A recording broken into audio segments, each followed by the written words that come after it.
Henri Beauclerc, Les Horizontales, lu par Sabine pour audiocité.net sous la licence Art Libre. À Aurélien Scholl.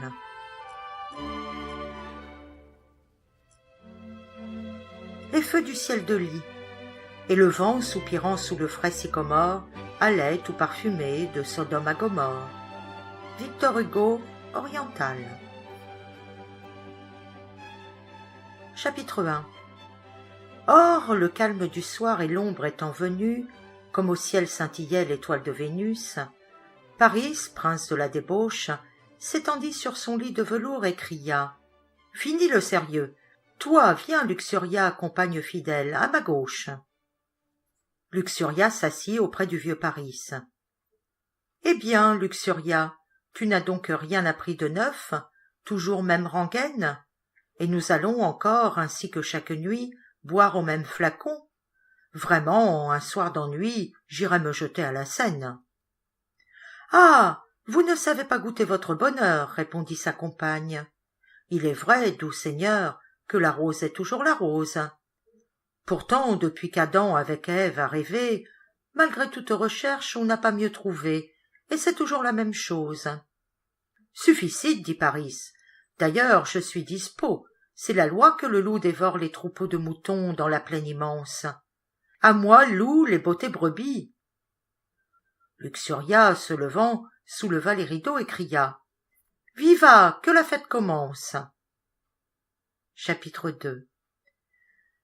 Alors un défilé superbe commença, et sous le ciel de lit, tout entier il passa.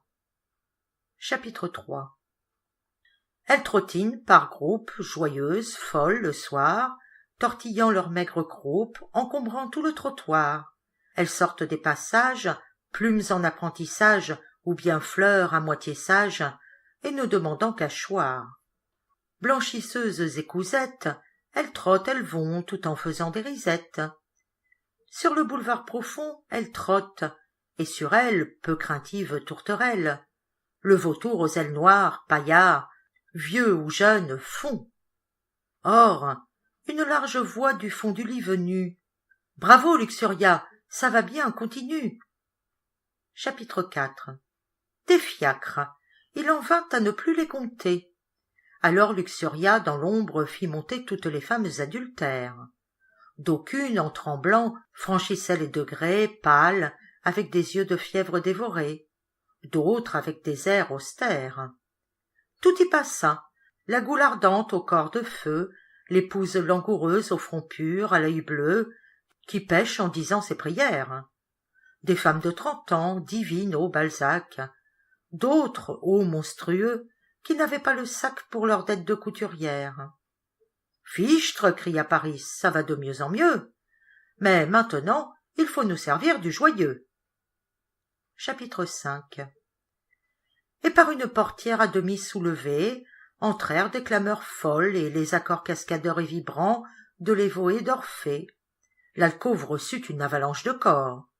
Toute la confrérie qui rôtit le ballet, dames de brasserie et du corps de ballet, petites cabotines et chanteuses des chœurs, celles dont les bottines écrasent tant de cœurs, prima donna, divettes, les étoiles concerts pour chanter les fauvettes dans tout café-concert.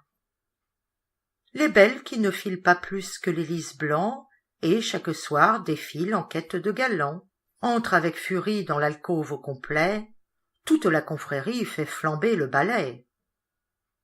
Chapitre 6. Minuit sonnait alors, et de l'alcôve claire montaient des pleurs de joie et des cris de colère. La folie érotique étreignait les cerveaux, et les lèvres cherchaient, par des baisers nouveaux, à calmer un instant l'ardeur des fièvres chaudes. Les bras entrelacés, marquises et ribaudes, cousettes et catins, sous le commandement superbe et triomphal de Paris, doucement se mirent à danser la valse lesbienne.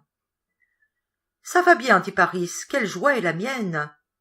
Et Paris était là, pourtant, et son archet, à marquer la cadence, à son côté penchait.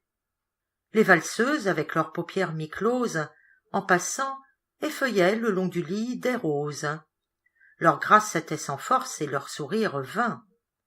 Or, Paris fit venir, pour lui verser du vin, voulant redoubler ses étreintes fatiguées, de pâles jeunes gens aux hanches disloquées. Et dans l'alcôve où gît l'hystérique Paris, terribles sont partis à l'instant de grands cris. « Encore, Luxuria, je suis très à mon aise. » Toute la vieille garde entra dans la fournaise. Octobre 1884.